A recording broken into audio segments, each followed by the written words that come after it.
بسم اللہ الرحمن الرحیم۔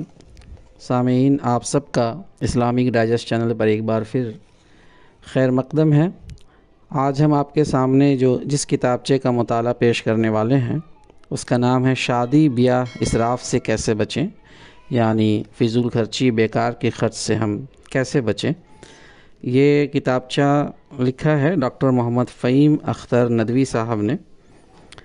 تو آئیے اس کا مطالعہ شروع کرتے ہیں۔ عنوان ہے پہلا، دنیا کا نظام عدل اور توازن پر قائم ہے۔ اللہ رب العزت نے دنیا میں جو نظام جاری فرمایا ہے اس کی بنیاد عدل اور توازن پر ہے، یعنی بیلنس پر ہے، انصاف پر ہے۔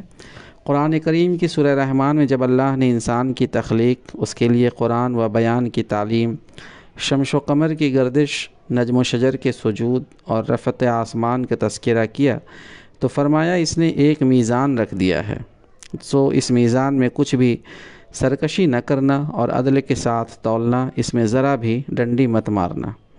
یہ دراصل اس بات کا اعلان تھا کہ اس دنیا کا پورا نظام عدل اور اعتدال پر قائم ہے اور اس بنیاد پر رہ کر ہی یہ جاری رہ سکتا ہے۔ اس عدل و اعتدال میں ذرا بھی خلل اندازی قابل برداشت نہیں ہے، اور کہیں بھی بے اعتدالی پائی جائے گی تو پورا نظام متاثر ہوگا اور اس کے نقصانات سے انسانی سماج محفوظ نہیں رہ سکے گا۔ اگر غور کیا جائے تو ہزار برس سے جاری اس کائنات کے نظام میں ایک عجیب توازن کار فرما ہے۔ یہ لاکھوں کروڑوں ستارے، یہ ماہ و سال کی انتہائی مرتب گردش، یہ افلاک و کائنات میں قوت و کشش کا عمل، یہ ہوا اور پانی کا توازن، پھر دنیا میں لاکھوں مخلوقات کی زندگی اور ان کی ضروریات، یہ سارا نظام کتنے توازن اور اعتدال کے ساتھ جاری ہے، اس میں کسی لمحہ کوئی ہلکا سا فرق نہیں پڑتا۔ خلاق جہاں نے ان میں ایسا عدل اور اعتدال رکھ دیا ہے کہ کوئی کسی سے نہیں ٹکراتا، اور اربوں برس سے یہ کائنات پوری موزونیت، ہم آہنگی، اعتدال اور توازن کے ساتھ مصروف عمل ہے۔ اس حقیقت کے ساتھ ایک دوسری حقیقت بھی غور کرنے سے سامنے آتی ہے، وہ یہ کہ کائنات اور انسانی زندگی دونوں کے اندر جاری اس خدائی اور فطری نظام میں جب بھی انسان نے کوئی خلل ڈالنے کی کوشش کی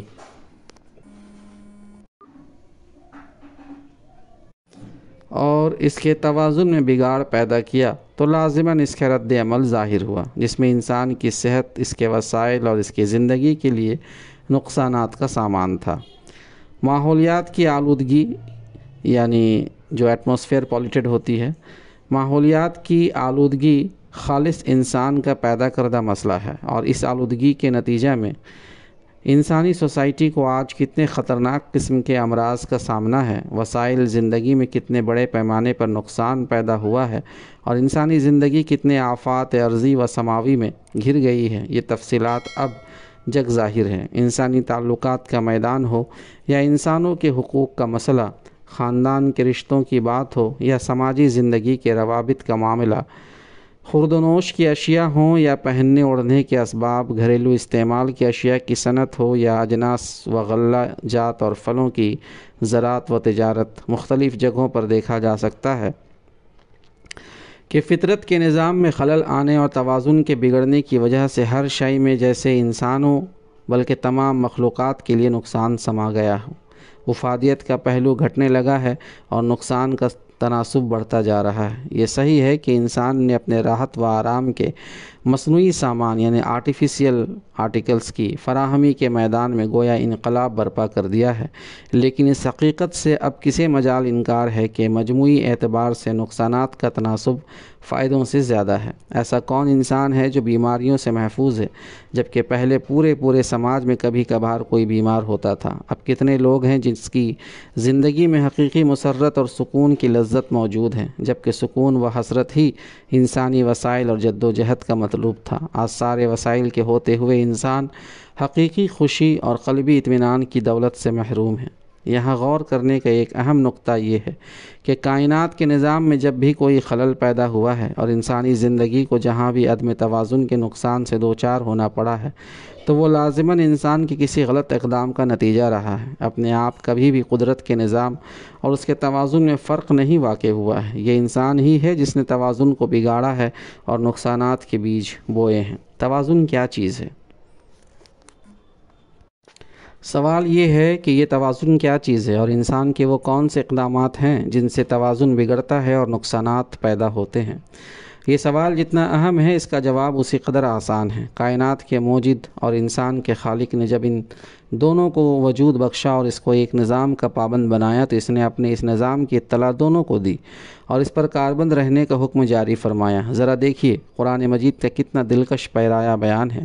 اللہ رب العالمین اس کائنات کو کس طرح وجود میں لا کر اسے اس کے نظام سے آگاہ کرتے ہوئے اس پر جاری رہنے کا حکم صادر فرما رہے ہیں۔ قرآن کی درج ذیل آیات پڑھیے۔ سورہ حامیم سجدہ کی آیت نمبر 9 سے 12۔ اے نبی صلی اللہ علیہ وسلم، ان سے کہو کیا تم اس خدا سے کفر کرتے ہو اور دوسروں کو اس کا ہمسر ٹھہراتے ہو جس نے زمین کو 2 دنوں میں بنایا؟ وہی تو سارے جہان والوں کا رب ہے۔ اس نے زمین کو وجود میں لانے کے بعد اوپر سے پہاڑ اس پر جما دیے اور اس میں برکتیں رکھ دیں اور اس کے اندر سب مانگنے والوں کے لیے ہر ایک کی طلب و حاجت کے مطابق ٹھیک انداز سے خوراک کا سامان مہیا کر دیا۔ یہ سب کام 4 دن میں ہو گئے۔ پھر وہ آسمان کی طرف متوجہ ہوا جو اس وقت محض دھواں تھا۔ اس نے آسمان اور زمین سے کہا وجود میں آ جاؤ، خواہ تم چاہو یا نہ چاہو۔ دونوں نے کہا ہم آ گئے فرما برداروں کی طرح۔ تب اس نے 2 دن کے اندر 7 آسمان بنا دیے اور ہر آسمان میں اس کا قانون وحی کر دیا، اور آسمان دنیا کو ہم نے چراغوں سے آراستہ کیا اور اسے خوب محفوظ کر دیا۔ یہ سب ایک زبردست علیم ہستی کا منصوبہ ہے۔ زمین و آسمان سے جب اللہ نے خطاب فرمایا تو ان دونوں نے فوراً سر تسلیم خم کر دیا اور اطاعت کا جوا اپنے سر میں ڈال لیا۔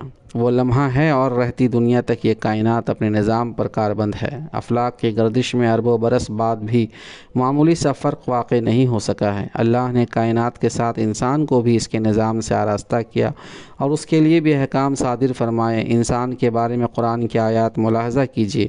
سورہ بلد آیت نمبر 4 تا 10 میں فرماتے ہیں اللہ تعالیٰ کہ در حقیقت ہم نے انسان کو مشقت میں پیدا کیا ہے۔ لقد خلقنا الانسان فی کبد۔ کیا اس نے یہ سمجھ رکھا ہے کہ اس پر کوئی قابو نہ پا سکے گا؟ کہتا ہے کہ میں نے ڈھیروں مال اڑا دیا۔ کیا وہ سمجھتا ہے کہ کسی نے اس کو نہیں دیکھا؟ کیا ہم نے اس کو وہ 2 آنکھیں اور 1 زبان اور 2 ہونٹ نہیں دیے، اور نیکی اور بدی دونوں نمایاں راستے اسے نہیں دکھا دیے؟ یہ انسان کی عظمت کا اظہار تھا یا اس کی آزمائش کا آغاز کہ جب اللہ رب العالمین نے انسان کو مخاطب بنایا تو اس کے سامنے دونوں راستے رکھ دیے، اور زمین و آسمان کی طرح انسان سے یہ نہیں کہا کہ تم چاہو یا نہ چاہو تمہیں اس نظام پر کاربند رہنا ہے، بلکہ انسان سے یوں فرمایا کہ دیکھو تمہارے سامنے یہ صحیح راستہ ہے اور یہ غلط راستہ، تمہیں فلاں کام کرنے ہیں اور فلاں کام نہیں کرنے ہیں۔ یہ اختیار جو تنہا انسان کو عطا کیا گیا اس کی عظمت اور اشرف المخلوقات ہونے کا اظہار بھی تھا، اور اس میں اس کے لیے آزمائش بھی کہ اگر وہ ممنوع باتوں کا ارتکاب کرتا ہے تو اس کی سزا بھی اسے بھگتنی ہوگی۔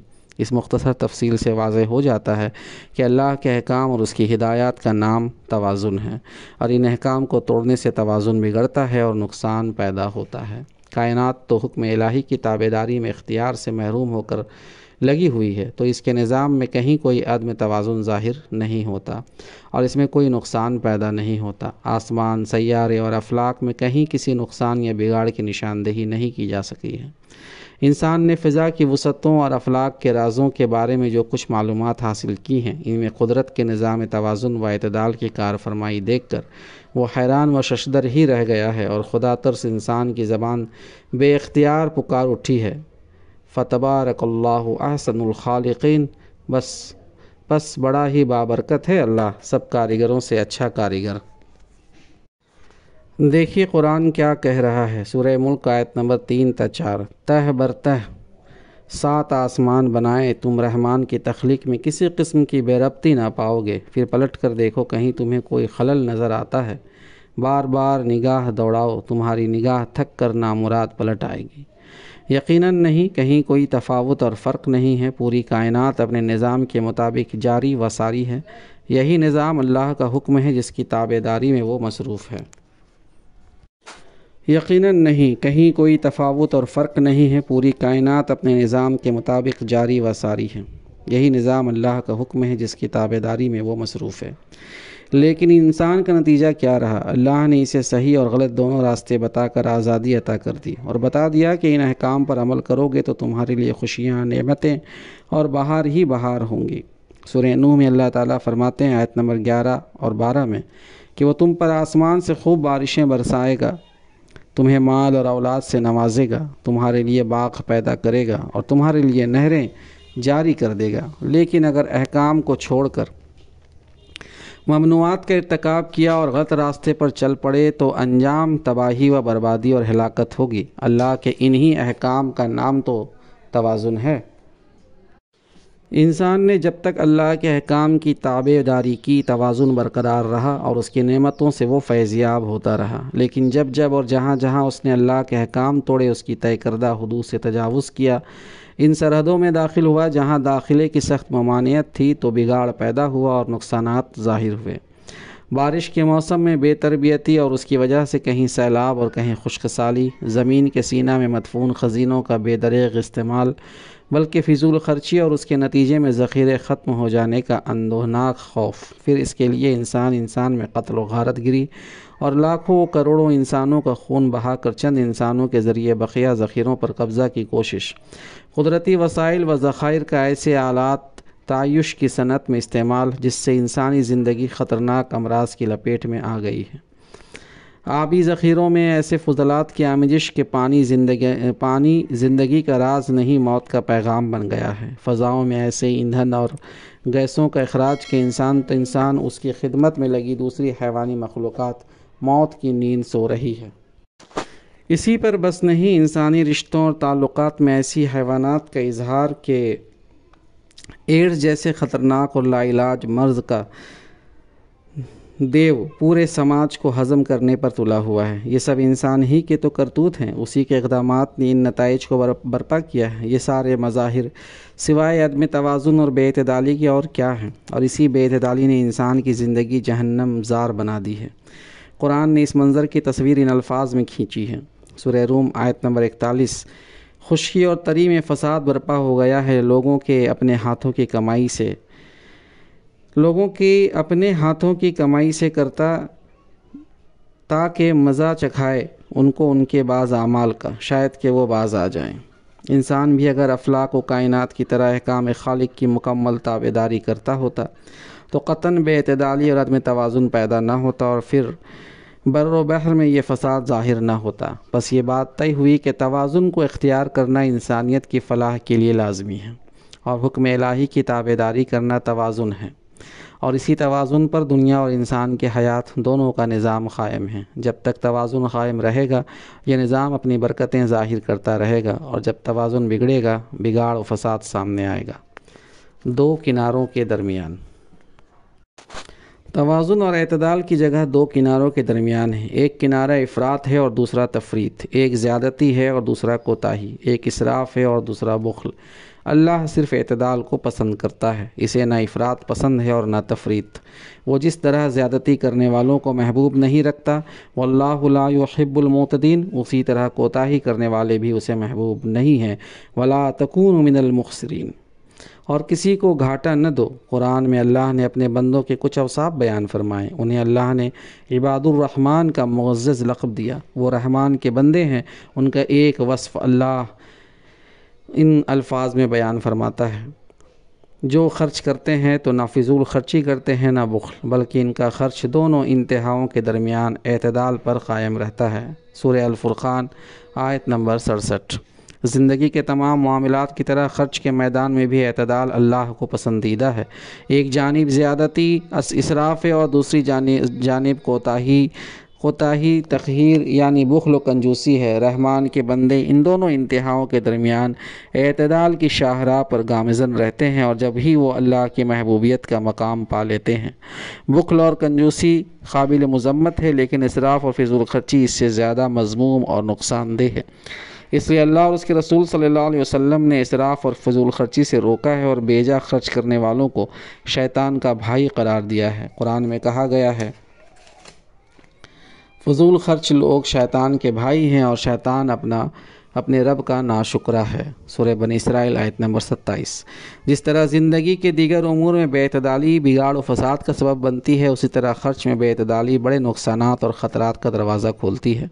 اسراف اور فضول خرچی خرچ کی بے اعتدالی کا ایک بدترین چہرہ ہے، جسے اللہ اور اس کے رسول صلی اللہ علیہ وسلم نے ہرگز پسند نہیں فرمایا ہے، اور یہ اسراف جس موقع پر بھی ہو، اسلام نے اس پر روک لگانے کا حکم دیا ہے۔ شادی اور اسراف۔ ہماری زندگی میں مختلف مواقع اور تقریبات پر اسراف اور فضول خرچی کا مظاہرہ ہوتا ہے، لیکن سب سے زیادہ جہاں اسراف کی نمائش ہوتی ہے وہ شادی بیاہ کا موقع ہے۔ اس موقع کو کوئی بھی ہاتھ سے جانے نہیں دیتا۔ بے ضرورت خرچ اور نمائشی اسراف گویا شادی بیاہ کی پہچان بن گئی ہے۔ امیر کے وہاں تو دولت پانی کی طرح بہائی جاتی ہے۔ غریب بھی اس موقع پر جھوٹے اسراف کی نمائش سے پیچھے نہیں رہنا چاہتا۔ زمین فروخت ہو جائے، گھر گروی پر لگ جائے، سود اور بیاج پر ادھار پیسہ لانا پڑے، یہ سب گوارا ہے، لیکن شادی میں دھوم دھام نہ ہو، فضول خرچی کا مظاہرہ نہ کیا جائے، اپنی جھوٹی شان کے قصیدے نہ پڑھے جائیں تو وہ شادی ہی کیسی۔ پھر شادی کے بعد تنگ دستی آ گھیرتی ہے، قرض دینے والے جینا دو بھر کر دیتے ہیں، سود کا بوجھ کمر توڑنے لگتی ہے، محتاجی اور اس پر قرض کی فکر دل کو جکڑ لیتی ہے، روگ لگ جاتا ہے، دل کے دورے پڑتے ہیں، کہیں ہارٹ اٹیک ہوتا ہے، کہیں نعوذ باللہ خودکشی ہوتی ہے، اور عزت تو سر بازار نیلام ہو رہی ہوتی ہے۔ یہ ہے ہماری فضول خرچی کا نتیجہ۔ اسلام نے ہرگز ایسی شادی کو پسند نہیں کیا ہے۔ مجبوری اور تنگی کے باوجود فضول خرچی کا رجحان دراصل دوسروں کی نقالی اور اپنی جھوٹی شان کے اظہار کا جذبہ ہے۔ بسا اوقات یہ مجبوری بھی ہوتی ہے جب اس کے بغیر شادی کا انتظام نہیں ہو پا رہا ہو۔ ایسے موقع پر بالخصوص اور سماج میں ایک غلط رواج کی بنیاد ڈالنے اور اس کو بڑھاوا دینے کے نقطہ نظر سے بالعموم اس نتیجے کے لیے ہمارے اہل ثروت کا وہ رویہ ذمہ دار ہے جو شادی بیاہ میں فضول خرچی کا ریکارڈ بناتے ہیں اور یہ بھول جاتے ہیں کہ دولت اللہ کی دی ہوئی امانت ہے جس پر خدا کے حضور میں جواب دہی کرنی ہوگی۔ آج ہمارے سماج میں اسراف اور فضول خرچی کی کون کون سی شکلیں رواج پا رہی ہیں اور ان کے کیا نقصانات خود سماج پر مرتب ہو رہے ہیں، اور دھوم دھام کی ایک شادی کے نتیجے میں کتنے گھروں کی بیٹیاں بن بیاہی رہنے پر مجبور ہو جاتی ہے، ان پر کچھ روشنی ڈالنے سے پہلے آئیے ہم دیکھیں کہ اسلام نے کیسی شادی پسند کی ہے اور شادی کے لیے اس نے کن باتوں کی ترغیب دی ہے۔ مثالی شادی۔ سب سے مثالی شادی سرور کائنات حضرت محمد صلی اللہ علیہ وسلم کی ہے۔ آپ نے خود بھی شادی فرمائی، بیوہ سے بھی اور کنواری سے بھی، اور اپنی صاحبزادیوں کی بھی شادیاں کی۔ پھر آپ نے اپنے اصحاب اکرام کو شادی کی ترغیب دی اور اس کے طریقے بتائے۔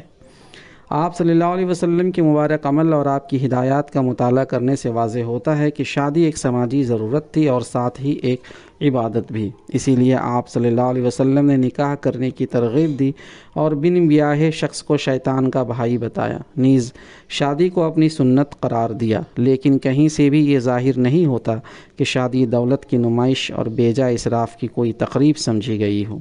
قرآن اور احادیث کی مجموعی ہدایات کا خلاصہ یہ ہیں: اول یہ کہ جب بھی شادی کی عمر ہو جائے اور مناسب جوڑا مل جائے تو شادی میں دیر نہیں کرنی چاہیے۔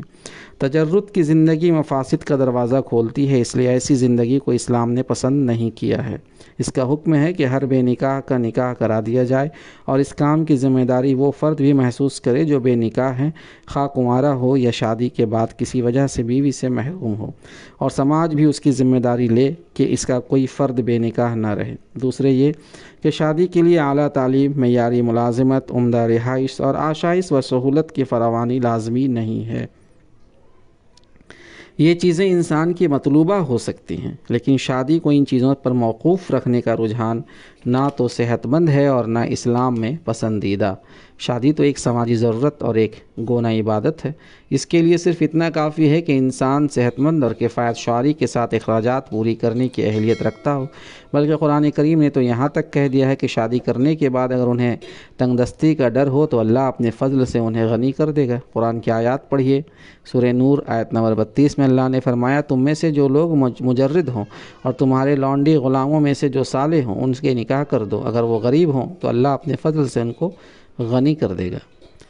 تیسرے یہ کہ اگر کسی وجہ سے شادی کا انتظام نہیں ہو پاتا ہے، میاں بیوی کے اخراجات پوری کرنے کی بھی استطاعت سے کوئی شخص محروم ہے، تو اس کو اس وقت تک پاک دامنی اختیار کرنے کی ترغیب دی گئی ہے جب تک کہ مہر و نفقہ کا انتظام نہ ہو جائے، اور پاک دامن رہنے کے لیے روزہ کی مدد حاصل کرنے کی راہ دکھائی گئی ہے۔ قرآن کریم میں اس بابت آیت کریمہ ہے، اور جو لوگ نکاح کا موقع نہ پائیں انہیں چاہیے کہ عفت مآبی اختیار کرے یہاں تک کہ اللہ اپنے فضل سے ان کو غنی کر دے۔ سورہ نور آیت 33۔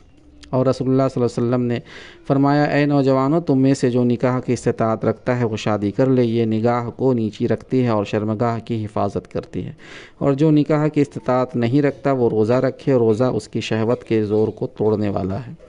چوتھے یہ کہ نکاح کو نمایاں طور پر اور اعلان کے ساتھ انجام دینے کی ہدایت دی گئی ہے۔ رسول اللہ صلی اللہ علیہ وسلم نے فرمایا، اس نکاح کا اعلان کرو اور اسے مسجد میں انجام دو۔ مسجد میں نکاح کی تقریب منعقد کرنے کا مقصد بھی دراصل نکاح کا اعلان ہی ہے کہ علاقہ و محلہ کے ہر خاص و عام کو معلوم ہو جائے کہ فلاں لڑکا اور فلاں لڑکی اب آپس میں میاں بیوی ہو گئے ہیں۔ یہ اعلان غلط کاری اور زنا کے راستے کو بند کرتا ہے اور کسی پاک دامن لڑکے یا لڑکی پر شک و تہمت کے امکان کو ختم کرتا ہے۔ اسی لیے نکاح اور نکاح یعنی زنا میں اعلان ہی کو فرق بتایا گیا۔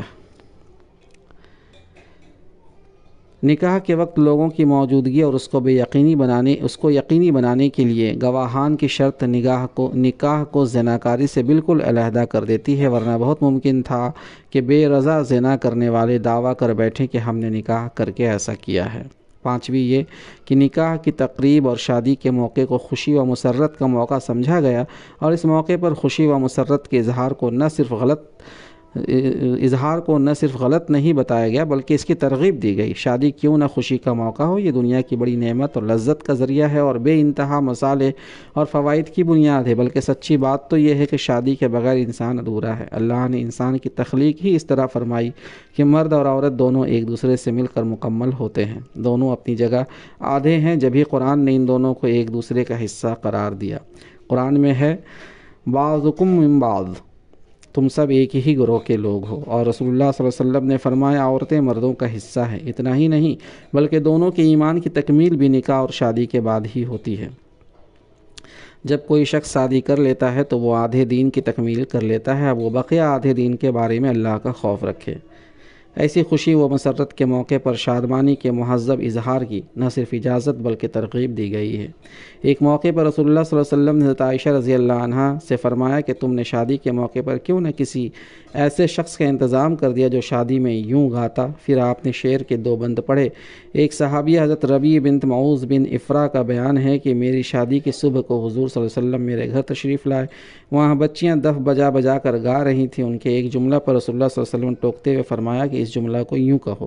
اسی طرح ایک شادی کے موقع پر بچیاں گا رہی تھیں، وہاں 2 بدری صحابہ موجود تھے۔ کسی کے دریافت کرنے پر انہوں نے جواب دیا کہ شادی کے موقع پر ہمیں کھیل تماشا کی اجازت دی گئی ہے۔ چھٹی بات یہ کہ شادی کے بعد ولیمہ کرنے کو مسنون عمل قرار دیا گیا۔ رسول اللہ صلی اللہ علیہ وسلم نے شادی کے بعد ولیمہ کیا اور اس کی ترغیب دی۔ آپ نے حضرت عبد الرحمن بن عوف کی شادی کی خبر سنی تو فرمایا، اللہ تمہیں برکت دے، ولیمہ کرو، خواہ ایک بکری ہی کے ذریعہ ہو۔ آپ صلی اللہ علیہ وسلم نے ولیمہ کی دعوت قبول کرنے کی بھی ترغیب دی، البتہ ساتھ ہی یہ بھی ہدایت فرمائی کہ ولیمہ کی دعوت میں اہل ثروت کے ساتھ غریبوں کو بھی مدعو کیا جائے۔ آپ نے ایسی دعوت ولیمہ کو سب سے بری دعوت قرار دیا جس میں اغنیاء کو تو بلایا جائے لیکن فقراء کو مدعو نہ کیا جائے۔ شادی کے سلسلے میں ان مذکورہ بالا ہدایت میں کہیں پر یہ بات نظر نہیں آتی کہ شادی کے موقع پر خوب دھوم دھام اور دولت کی نمائش کا اہتمام کیا گیا ہو۔ خود رسول اللہ صلی اللہ علیہ وسلم نے اپنی کسی صاحبزادی کی شادی میں باوجود قدرت کے ایسا نہیں کیا، اور نہ صحابہ اکرام میں جو بے انتہا دولت مند اور اہل ثروت تھے انہوں نے ایسے کسی عمل کا مظاہرہ کیا۔ حضرت عبد الرحمن بن عوف مالدار ترین صحابہ میں سے تھے، لیکن ان کی شادی کی اطلاع بھی رسول اللہ صلی اللہ علیہ وسلم کو تب ہوئی جب آپ نے ان کے ہاتھ پر زرد رنگ کا اثر دیکھا اور دریافت کیا تو انہوں نے بتایا۔ لہٰذا شادی کے موقع پر ہمارے سماج میں جن اقسام کی فضول خرچیاں اور اسراف کی نمائش در آئی ہیں، ان میں سے کسی بات کا تعلق اسلامی شادی کے ساتھ نہیں ہے۔ شادی انتہائی سادگی سے انجام پا جاتی ہے اور ایسی ہی شادی بابرکت ہوتی ہے۔ رسول اللہ صلی اللہ علیہ وسلم نے اعلان فرمایا کہ سب سے زیادہ برکت والی شادی وہ ہے جس میں سب سے کم خرچ ہو۔ آپ صلی اللہ علیہ وسلم کے الفاظ ملاحظہ فرمائیں، سب سے بابرکت نکاح وہ ہے جو سب سے کم خرچ ہو۔ آئیے ہم ذرا جائزہ لیں کہ ہم نے اپنی شادیوں میں کہاں کہاں فضول خرچی کو داخل کر لیا ہے اور وہ کس طرح ہمارے سماج کو نقصان پہنچا رہا ہے، اور اس سلسلے میں اسلام کی ہدایات کیا ہیں۔ فضول خرچیاں۔ ہماری شادیوں میں کئی طرح کی فضول خرچیاں ہوتی ہیں جو بعد میں نہ صرف ہماری پریشانیوں میں اضافہ کرتی ہیں بلکہ بسا اوقات اللہ اور اس کے رسول کی ناراضگی اور آخرت میں تباہی کا سامان بھی کرتی ہیں۔ فضول خرچی اور اسراف کی ایک نمائش ان ملبوسات اور سامانوں کی شکل میں کی جاتی ہے جو مختلف ناموں سے اور مختلف رسومات کے تحت لڑکے اور لڑکی والے ایک دوسرے کے گھر بھیجتے ہیں۔ اس کا سلسلہ شادی کے کافی پہلے سے شروع ہو جاتا ہے اور شادی کے موقع پر تو یہ نمائش اپنے عروج پر ہوتی ہے۔ اس موقع پر جہیز کے نام پر پورا نیا گھر بسایا جاتا ہے، وہاں بھی جہاں ضرورت نہیں ہوتی ہے اور وہاں بھی جہاں اس کا باضابطہ مطالبہ ہوتا ہے۔ بعض جگہوں پر تو 50 جوڑے کپڑے بھیجے جاتے ہیں اور ایسے سامان مہیا کیے جاتے ہیں جن کے استعمال کی کم ہی ضرورت پیش آئے۔ تحفے تحائف دینا ضرور اچھی بات ہے، لیکن ایک تو شادی میں رسم بنا کر قیمتی اشیاء کی فراہمی کو لازمی بنانا، پھر رسم کے ہاتھوں مجبور ہو کر جیسے اور جہاں سے بن پڑے ان سامانوں کا انتظام کرنا اور بہت سی جگہوں پر ان سامانوں کا مطالبہ کرنا، یہ باتیں تحفے کی نہیں رسم کی پابندی اور فضول خرچی کی ہو جاتی ہے۔ سامان جہیز کے سلسلے میں یہ غلط فہمی ہمارے پڑھے لکھے لوگوں میں بھی پائی جاتی ہے کہ خود اللہ کے رسول نے اپنی چہیتی بیٹی حضرت فاطمہ رضی اللہ عنہا کو جہیز کا سامان دیا تھا۔ اس سلسلے میں یہ واضح رہنا چاہیے کہ رسول اللہ صلی اللہ علیہ وسلم کی 4 صاحبزادیاں تھیں، آپ نے دوسری 3 بیٹیوں کو تو جہیز نہیں دیا تھا۔ اسی طرح آپ کے جانثار صحابہ نے بھی آج کی طرح جہیز کے سامانوں کا لین دین نہیں کیا تھا۔ حضرت فاطمہ رضی اللہ عنہا کا معاملہ یہ تھا کہ اول تو آپ نے انہیں صرف وہ سامان دیے جن کی انہیں سخت ضرورت تھی، دوسرے یہ سامان بھی اس لیے دیے کہ آپ کے داماد حضرت علی رضی اللہ عنہ آپ کے چچا زاد بھائی ہونے کے علاوہ خود آپ ہی کی زیر سرپرستی تھی۔ ان کا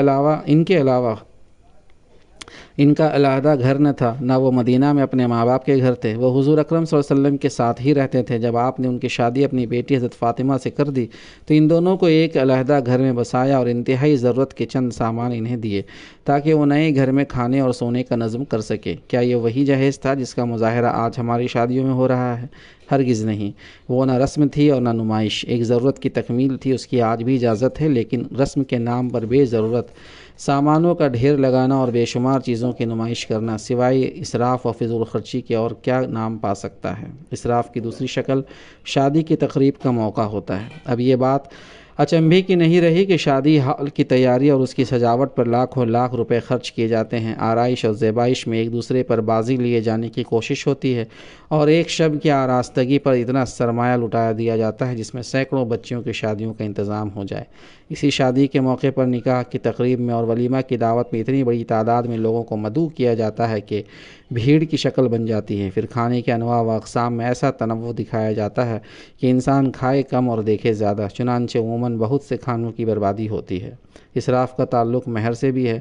مہر مقرر کرنا نکاح کا ایک لازمی حصہ ہے، اس کے بغیر نکاح مکمل نہیں ہوتا۔ شریعت اسلامی نے مہر ادا کرنے کی ذمہ داری مرد پر رکھی ہے اور اس کی مقدار متعین کرنے میں دونوں کی مالی حیثیت کا لحاظ رکھنے کی ہدایت دی ہے۔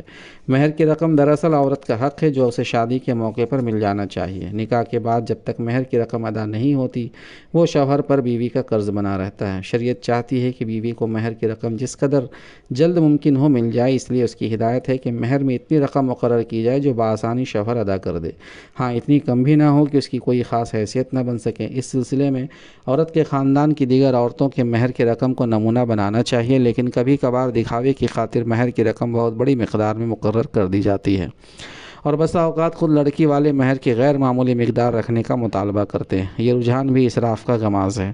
مہر کی رقم کے سلسلے میں بھی متوازن نقطۂ نظر اپنانا چاہیے۔ زیادہ رقم باندھنے کا ایک نقصان یہ بھی ہوتا ہے کہ عموماً اس کی ادائیگی میں ٹال مٹول کی جاتی ہے اور اختلاف کی صورت میں معاملہ کورٹ تک پہنچتا ہے۔ اسراف اور فضول خرچی کی یہ چند نمایاں شکلیں ہیں جو ہماری شادیوں میں آج دیکھی جا رہی ہے۔ اسلام نے اسراف اور فضول خرچی سے منع کیا ہے۔ اس نے بتایا ہے کہ مال اللہ کی نعمت ہے اور اس کی امانت بھی۔ وہ یاد دلاتا ہے کہ مال کا اصل مالک اللہ تعالیٰ ہے۔ اس نے اپنا مال انسان کو بطور امانت دیا ہے کہ وہ اس کے بتائے ہوئے راستوں میں اسے خرچ کرے۔ مال کو اللہ نے مایہ زندگی اور لوگوں کے لیے ذریعہ قیام بنایا ہے۔ اتنی اہمیت کے حامل مال کو یوں ہی ضائع کرنا اللہ کی دولت کو برباد کرنا ہے جس پر اللہ کے یہاں جواب دہی کرنی ہوگی۔ اسراف مال کو ضرورت سے زیادہ خرچ کرنا ہے۔ یہ زائد مال اللہ نے اس لیے دیا تھا کہ اس کے محتاج بندوں کی ضرورت میں کام آئے، لیکن ایسا نہ کر کے اسے ضائع کر دیا گیا یا ایسا بنا دیا گیا کہ اس کی نافعیت جاتی رہی۔ یہ اس کی امانت میں خیانت کا ارتکاب ہے جو انسانیت کے حق میں بھی جرم ہے اور اللہ کے نزدیک بھی ناپسندیدہ۔ اسراف کی یہ شکلیں ہمارے سماج میں ناسور بن کر پھیل رہی ہیں اور بے شمار گھروں کو کنگال اور برباد بنا رہی ہیں۔ اسراف کی مذمت۔ اسراف اور فضول خرچی کے نقصانات مختلف پہلوؤں سے مرتب ہوتے ہیں۔ سب سے پہلے تو خود اس شخص کے لیے یہ باعث حسرت و افسوس بنتا ہے جس نے فضول خرچی کی ہے۔ دولت ناپائیدار چیز ہے اور اسراف ہو تو مزید بے برکتی پیدا ہو جاتی ہے۔ ایسی دولت جب لٹ جاتی ہے اور حالات آسانی و سہولت کے بجائے عسرت و تنگی میں تبدیل ہونے لگتے ہیں تب اپنے کیے پر پچھتاوا ہوتا ہے، لیکن اس وقت افسوس کے سوا کچھ ہاتھ نہیں آتا اور تلافی کا موقع نکل چکا ہوتا ہے۔ دوسرا نقصان یہ ہوتا ہے کہ ایک شخص کا اسراف سماج کے دوسرے افراد کے لیے مشکلات پیدا کر دیتا ہے۔ شادی بیاہی کو لیجئے، کسی علاقہ اور محلہ کی ایک شادی میں جب دھوم دھام کا مظاہرہ کیا جاتا ہے اور اسراف و فضول خرچی کی جاتی ہے تو اس محلہ کے دوسرے لوگوں کے لیے سادگی کے ساتھ شادی کرنا مشکل بننے لگتا ہے، کیونکہ ایک دوسرے کی دیکھا دیکھی ویسے ہی دھوم دھام کی شادی کے مطالبے ہونے لگتے ہیں اور پھر آہستہ آہستہ وہ سماج میں اتنا جڑ پکڑنے لگ جاتا ہے کہ اس کی حیثیت شادی کی ایک رسم کی ہو جاتی ہے۔ اس وقت سماج کے کمزور اور غریب لوگوں کے لیے شادی کے ان بیجا رسوم اور اسراف پر مبنی رواج کی پابندی سوہان روح بن جاتی ہے۔ خرچ کے ڈر سے وہ شادی کے انتظامات نہیں کر پاتے، لڑکے والوں کے مطالبات کو پورا کرنے کی استطاعت نہیں رکھتے۔ نتیجہ یہ ہوتا ہے کہ ان کی بیٹیاں گھروں میں بیٹھی رہ جاتی ہیں۔ ایسے ماں باپ جیتے جی مرنے لگتے ہیں اور اگر صحیح تربیت اور صحیح ماحول نہ ہو تو جنسی بے راہ روی کے دروازے کھلنے لگتے ہیں۔ اس طرح دیکھا جا سکتا ہے کہ ایک شخص کا اسراف دوسرے کتنے لوگوں کی تباہی کا سامان بن جاتا ہے۔ تیسرا سب سے بڑا نقصان روحانی اور اخروی ہوتا ہے۔ اسراف اللہ کو ناپسندیدہ ہے اور فضول خرچی کرنے والوں کو اللہ نے شیطان کا بھائی قرار دیا ہے۔ ظاہر ہے کہ شیطان اللہ کے دربار کا دھتکارا ہوا ہے تو فضول خرچی کرنے والے اللہ کی نظر میں کس حیثیت کے مستحق قرار پائیں گے۔ قرآن کریم میں اللہ تعالیٰ نے متعدد جگہوں پر اسراف سے اور فضول خرچی کرنے سے روکا ہے۔ یہاں یہ واضح رہے کہ اسراف پہلا زنا ہے اور فضول خرچی دوسرا زنا۔ اسراف کا مطلب ہے ضرورت سے زائد خرچ کرنا، یعنی جہاں 100 روپے خرچ کی ضرورت ہے اور اس سے کام پورا ہو جاتا ہے وہاں 100 کی جگہ 150 روپے یا 200 روپے خرچ کیا جائے، یہ ہے اسراف۔ اور فضول خرچی کا مطلب ہے بے ضرورت خرچ کرنا، یعنی ایسی جگہوں پر خرچ کیا جائے جو غلط ہیں، جہاں خرچ کی ضرورت ہی نہیں۔ فضول خرچی کو قرآن و حدیث میں تبذیر کا نام دیا گیا ہے۔ قرآن کریم نے ہر کام میں حتیٰ کہ کھانے پینے میں بھی اسراف سے بچنے کی ہدایت دی ہے۔ ضرورت سے زائد کوئی بھی اقدام ضرر رساں ہوتا ہے۔ اللہ تعالیٰ نے فرمایا کھاؤ اور پیو لیکن اسراف نہ کرو، بلا شبہ اللہ تعالیٰ اسراف کرنے والوں کو پسند نہیں کرتا۔ سورہ اعراف آیت نمبر 31۔ اور فضول خرچی کرنے والوں کے بارے میں فرمایا کہ فضول خرچ لوگ شیطان کے بھائی ہیں اور شیطان اپنے رب کا ناشکرا ہے۔ سورہ بنی اسرائیل آیت نمبر 27۔ اللہ کو یہ بات پسند ہے کہ انسان ہر کام میں میانہ روی اور اعتدال اختیار کرے اور اللہ کے مقرر کردہ حدود سے تجاوز نہ کرے۔ قرآن نے بار بار یہ بتایا اور یہ تاکید کیا ہے کہ حد اعتدال سے تجاوز نہ کرو، کیونکہ انہ لا یحب المعتدین، وہ تجاوز کرنے والوں کو پسند نہیں کرتا۔ اور رسول اللہ صلی اللہ علیہ وسلم نے فرمایا میانہ روی اختیار کرو، میانہ روی اختیار کرو، منزل تک پہنچ جاؤ گے، اسراف سے بچیے۔ گزشتہ تفصیلات سے یہ بات واضح ہو جاتی ہے کہ اسراف اور فضول خرچی نہ دنیا میں بھلی ہے اور نہ آخرت کے لیے باعث اطمینان، اس سے دونوں بگڑتے ہیں۔ پھر اس کا نقصان اسراف کرنے والے کی ذات تک محدود نہیں رہتا بلکہ آہستہ آہستہ پورے سماج کو اپنی لپیٹ میں لے لیتا ہے۔ اس لیے آئیے عہد کریں کہ ہم خود اسراف سے بچیں گے اور سماج کو اس لعنت سے نجات دلائیں گے۔ لیکن یہ کیسے ہوگا؟ اس کے لیے پہلی ضرورت یہ ہے کہ ہم خود سب سے پہلے اسلام کی ہدایات اور تعلیمات سے آگہی حاصل کریں، شادی بیاہ کے سلسلے میں قرآن اور حدیث میں بتائی گئی باتوں کو معلوم کریں تاکہ ہمیں صحیح اندازہ ہو سکے کہ اسراف کیسی غلط چیز ہے اور فضول خرچی کر کے ہم کتنی بڑی تباہی مول لے رہے ہیں۔ دوسری ضرورت یہ ہے کہ ہم اپنے محلہ، علاقہ اور برادری نیز حلقہ اثر میں اسلام کی ان ہدایات کو عام کریں، اسراف کے نقصانات سے انہیں آگاہ کریں، بااثر اور بڑے لوگوں کے خیالات کی درستگی کر کے ایک مضبوط موقف بنانے کی راہ ہموار کریں۔ اس طرح بیداری کی عموم لہر پیدا کر دیں تاکہ ہر جگہ اسراف اور فضول خرچی کے خلاف ذہن تیار ہو جائے۔ تیسرا کام کام یہ ہے کہ ہم اپنے گھر کے لوگوں اور اپنے متعلقین کی شادیوں کو اسراف سے پاک بنانے کی مثال قائم کریں۔ ہم ایسی شادیوں کا نمونہ پیش کریں جو اسراف سے خالی ہوں اور اسلامی شادی کی مثال ہو۔ ایسی شادی ہمارے لیے تو باعث برکت ہوگی ہی، ساتھ ہی دوسروں کے لیے بھی محرک بنے گی۔ انہیں سادگی کے ساتھ شادی انجام دینے کی ہمت ہوگی، پھر غریب گھروں کی بیٹیاں بھی اپنے سسرال کا گھر دیکھنے لگیں گی اور سماج میں اسراف سے پاک شادی کرنے کا ایسا ماحول بن جائے گا کہ پھر اسراف والی شادی مشکل بن جائے گی اور فضول خرچی کرنے کا ارادہ رکھنے والے بھی ایسی شادی کی ہمت مشکل سے کر سکیں گے۔ اسلام کو یہی بات پسند ہے کہ جائز اور حلال کو اتنا آسان بنایا جائے کہ ناجائز اور حرام مشکل ہو جائے۔ اسراف کی حوصلہ شکنی کیجیے۔ اسراف سے پاک شادی کا ماحول بنانے کے لیے یہ بات بھی مناسب ہوگی کہ جہاں دھوم دھام اور اسراف کے ساتھ شادی ہو اس کی حوصلہ شکنی کی جائے۔ اسے بنظر استحسان نہ دیکھا جائے۔ جب سادگی کے ساتھ شادی کرنے کی مثالیں قائم ہوں گی اور اس کا رواج پڑنے لگے گا تو دھوم دھام کی شادی کی حوصلہ شکنی بہت آسان ہوگی۔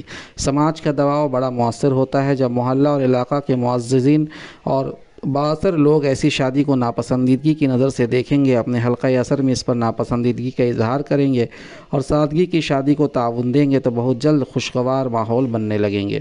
اجتماعی شادی۔ اسراف کی حوصلہ شکنی اور آسان شادی کے رواج کے لیے اقدام بڑا مستحسن ہو سکتا ہے کہ علاقہ کے کسی ادارہ یا تنظیم کی جانب سے یا سماج کے بااثر لوگ باہم مل کر اجتماعی تقریب شادی کا پروگرام منعقد کریں۔ اب ایسی شادیوں کا رواج بھی چل پڑا ہے، اسے بہتر انداز سے منظم کرنے کی ضرورت ہے۔ علماء دین کے مشوروں کے ساتھ اجتماعی شادی کا پروگرام ترتیب دیا جائے جہاں شرعی آداب و پردہ کی پابندیوں کا خیال کرتے ہوئے اس طرح اجتماعی شادی انجام پائے کہ انتہائی کم خرچ میں عمدگی کے ساتھ شادی کی تقریب مکمل ہو جائے۔ ہر محلہ اور علاقہ میں نوجوان لڑکے اور لڑکیاں شادی کی عمر میں موجود ہوتے ہیں، ان کے سرپرستوں سے بات چیت کی جائے، خود ان نوجوانوں کی بھی ذہن سازی کی جائے اور اجتماعی تقریب کے لیے آمادہ کیا جائے۔ ان سب کی آمادگی کے بعد جب اجتماعی شادی کی تقریب منعقد ہوگی تو پورے محلہ کی متعدد لڑکیوں اور لڑکوں کی شادیاں اس قدر آسانی کے ساتھ انجام پا جائیں گی اور ہر گھر والے پر خرچ کا بار بھی اتنا کم آئے گا کہ وہ سب خوشی محسوس کریں گے اور پورے محلہ کے اہالیان ایک راحت محسوس کریں گے۔ کتنے ہی مفاسد کا دروازہ بند ہوگا اور محلہ میں اللہ کی برکتیں نازل ہوں گی۔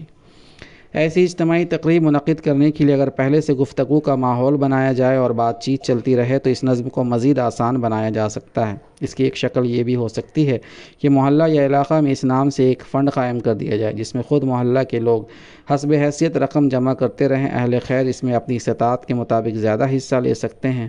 پھر شادی کے موقع پر اس فنڈ کی مجموعی رقم سے دو طرح کے کام لیے جا سکتے ہیں۔ ایک تو اس طرح کے اجتماعی نظم پر آنے والے اخراجات پہلے اس فنڈ سے پورے کر لیے جائیں، پھر بقیہ اخراجات شرکائے تقریب پر تقسیم کر دیے جائیں۔ دوسرا شکل سب کے باہم مشورے سے یہ بھی اپنائی جا سکتی ہے کہ اس فنڈ کی رقم صرف انتہائی غریب بچوں اور بچیوں کی شادیاں یا ان کے حصے کے خرچ پر صرف کیے جائیں۔ اس طریقہ کے ذریعے غریبوں کی شادیوں کے ایک سنگین مسئلہ محلہ کی سطح پر حل ہونے لگے گا۔